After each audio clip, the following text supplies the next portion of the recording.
The growing terror problem for President Obama. An American killed in Libya. ISIS threatens more hostages.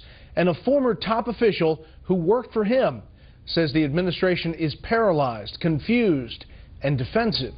This is Special Report.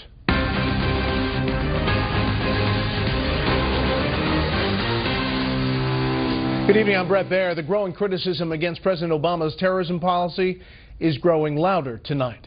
The former head of the Defense Intelligence Agency under this president is excoriating the administration, which is trying to deal with ISIS terrorists, al-Qaeda militants, chaos in Yemen, and now a change at the top of one of the most important allies. Chief White House correspondent Ed Henry has our top story tonight from New Delhi, India. Air Force One touching down in Saudi Arabia for some high-stakes Mideast diplomacy. President Obama trying to build rapport with King Salman amid a series of crises threatening to consume the president's final 2 years in office. It's actually unbelievable because in September he cited Yemen as a success when he was talking about our strategy against ISIS. And now, of course, Yemen is imploding. Sharp criticism of the president's ISIS war plan is coming from the former head of the Defense Intelligence Agency, retired General Michael Flynn. According to the Daily Beast, Flynn told a Washington conference the administration is unwilling to admit the scope of Islamic extremism. Flynn saying, quote, "There are many sincere people in our government who frankly are paralyzed by this complexity, so they accept a defensive posture, reasoning that passivity is less likely to provoke our enemies." White House officials have rejected that criticism before, and today the U.S. ambassador to India told Fox the president had a successful visit to New Delhi but cut it short to deal with the Mideast challenges. The fact that he was here and was able to stop in Saudi Arabia, an important partner in so many ways, and show his respects to the royal family was also important to do, and I think the people of India understand that. The president brought a bipartisan delegation to help pay respects for King Abdullah, who before his death complained about a vacuum of American leadership. One reason the president tried to turn the page during a private dinner with King Salman, as Republicans urged him to get tough on the Saudis. They need to be working against radical Islam. They need to quit funding radical Islamic schools in our country and around the world, and they need to actually send ground troops in to help us fight ISIS. Highly unlikely the president would be that blunt, since his own Secretary of State downplayed terror as criminal anarchy on Friday in Davos. Today we are witnessing nothing more than a form of criminal anarchy, a nihilism which illegitimately claims an ideological and religious foundation. Obviously, the biggest error that we could make would be to blame Muslims collectively for crimes not committed by Muslims alone. Flynn, who left his post last summer amid tension with the White House, slammed the administration for refusing to use the phrase Islamic militants to describe ISIS or al-Qaeda, declaring, quote, "You cannot defeat an enemy you do not admit exists." After 3 days here in New Delhi and then the quick stop in Riyadh, it will be a hard turn back to domestic politics for the president, who's planning to go behind closed doors with House Democrats at their annual retreat on Thursday in Philadelphia, weather permitting, of course. Brett? Ed Henry traveling with the president in India. Ed, thanks. ISIS terrorists are threatening to murder a Japanese hostage if a failed suicide bomber in Jordanian custody is not freed. They're also promising to kill another hostage, a Jordanian pilot. The online message posted today said the two had less than 24 hours to live. Terrorism in Libya tonight. Masked gunmen stormed a luxury hotel in Tripoli, killing at least 8 people and taking hostages. And late this afternoon, a senior State Department official confirmed 1 American is among the dead. Senior Foreign Affairs correspondent Greg Palcott has details. Terrorists attacked a hotel in Tripoli, Libya, frequented by foreigners and others. At least 8 were killed. It started this morning when a car bomb was detonated near the hotel. Then gunmen used the distraction to burst into the hotel, spraying the place with bullets. They worked their way up to the 21st floor where they were cornered and blew themselves up. We condemn the terrorist attack on the Corinthia Hotel in Tripoli, which was carried out earlier today. Claiming responsibility, the Libya chapter of ISIS. Fighters allied to the group have become active in Libya.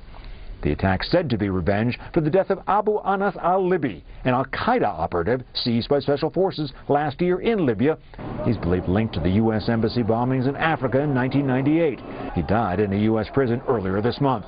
Other officials claim the target of the attack was the leader of the violent Islamist regime which has taken over western Libya. That group fighting another more secular faction in the east. All this chaos since the fall of dictator Muammar Gaddafi, which has allowed more terrorists like ISIS to thrive. It does allow a group like ISIS to move in. This vacuum of control means that there's no monopoly on violence. Fox News can confirm the identity of the American killed today in Libya. His name is David Berry. He was a security contractor working for the Crucible security firm out of Fredericksburg, Virginia. It should be noted that ISIS, in its claim of responsibility today, said it was going after security firms at that hotel. It should also be noted that David Berry was a former U.S. Marine. Our condolences go to the Berry family, of course. Back to you, Brett. Of course. Greg Palcott live tonight in London. Greg, thank you. Confusion tonight over the fate of Sergeant Bo Bergdahl, who spent years in Taliban captivity and now could face jail time in the U.S. National Security correspondent Jennifer Griffin has the story. The Army is pushing back on reports that it has decided to charge Sergeant Bo Bergdahl with desertion, an offense that could lead to a court-martial. Top Pentagon officials said Sergeant Bergdahl has not been charged with any crime. So let me just put a fork in this right now if I can. No decision has been made with respect to the case of Sergeant Bergdahl. None. And there is no timeline to make that decision. The decision remains with Lieutenant General Mark Milley in Fort Bragg, North Carolina. Even if it's beyond any dispute whatsoever that Bergdahl dropped his pack and he deserted his fellow soldiers, the general could say, you know what, the guy was in captivity for a long period of time. He was mistreated, and therefore it's just not fair to court-martial him since he essentially served 5 years at the brutal hands of the enemy. So he has wide discretion, and it's unreviewable.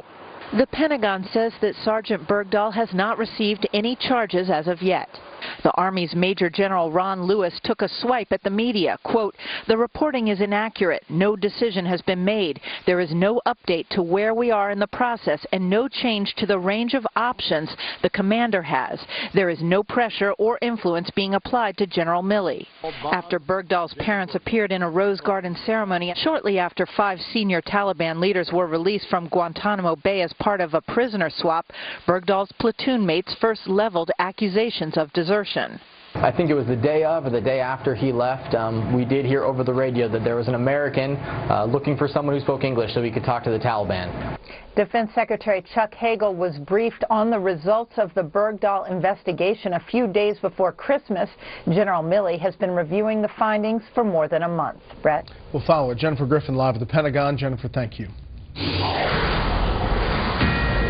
This is a Fox News alert. As you look live at the White House, President Obama has just dropped a controversial proposal to end popular college savings accounts known as 529s. Administration officials says the issue became too much of a distraction and that the president wants Congress to focus on his overall education tax relief program. House Minority Leader Nancy Pelosi and several top Democrats joined Republicans in pushing the White House to withdraw the plan to kill the 529s. Just in, Speaker Boehner said, "I'm glad President Obama has decided to listen to the American people and withdraw his tax hike on college savings." Disappointing earnings numbers and sagging orders for business equipment sent stocks plunging early today. The Dow ended up losing 291.5. The S&P 500 dropped 27.5. The Nasdaq was off 90. What was supposed to be a massive snowstorm, some called it the storm of the century, turned out to be such a bust in some areas that a meteorologist with the National Weather Service tweeted out an apology earlier this morning. Having said that, there still were plenty of places with plenty of snow. Correspondent Molly Line is in one of them in Boston. The first major storm of the season struck the Northeast, forcing officials to ban roadway travel from New Jersey to Maine. Major cities like Boston virtually shut down. Eastern New England was slammed by blizzard conditions, well over 2 feet of snow falling in central Massachusetts. High winds, sometimes gusting to 70 miles an hour, creating massive drifts. In Plymouth, streets were virtually impassable. The nearby coastal towns of Scituate and Marshfield flooded. As many as 30,000 homes lost power, including the entire island of Nantucket. Realizing the political implications of failing to prepare properly for the winter weather, officials mobilized an army of plows. Newly elected Massachusetts Republican Governor Charlie Baker briefed residents every few hours from the state's emergency management bunker. The power outage numbers at this point are significantly below where we anticipated they would be. That's a really good thing. That's due in large part to the fact that the temperature was a bit colder than I think most people anticipated it would be, and as a result the snow is a lot lighter and fluffier. The storm was a forecasting nightmare for meteorologists, and despite New York officials warning of a potentially historical Snowmageddon, the epic blizzard never materialized, forcing Mayor Bill de Blasio to put a positive spin on preparations. The bottom line is we got lucky. Things turned out a lot better than we feared, but we were prepared. Air travel was frozen. More than 7,500 flights canceled, leaving people stranded at multiple airports. The airlines hope to begin operating again tomorrow. Despite the bitter cold, some found a silver lining and a rare opportunity. Cross country seems to be pretty nice because the plows kind of pack down the snow a little bit, so you get kind of a nice base to be able to slide on. Have you ever been able to cross country through a city before? No. This is the first. It is still snowing here in the city of Boston, and the big dig out is well underway. Governor Baker announcing that as of midnight, that travel ban that is still in place here in eastern Massachusetts will be lifted. Brett. Okay, stay warm, Molly. Thank you. Up next, 70 years after the liberation of the death camp at Auschwitz, some of the survivors come back. First, here's what some of our Fox affiliates around the country are covering tonight. WSVN in Miami with Fidel Castro's first comments on efforts to restore diplomatic relations with the U.S. The former Cuban leader says he supports the idea, but does not trust Washington. Fox 2 in St. Louis, where viewers are being asked to help identify looters shown on surveillance video following the grand jury decision not to indict a white police officer who shot a black man last summer. And this is a live look at Detroit from Fox 2 as the sun sets there. The big story there tonight is a new way to get police help. Oakland County residents can text 911 if they cannot make a phone call. Officials say it could help speech or hearing impaired people or those who may be hiding from a criminal. That's tonight's live look outside the Beltway from Special Report. We'll be right back.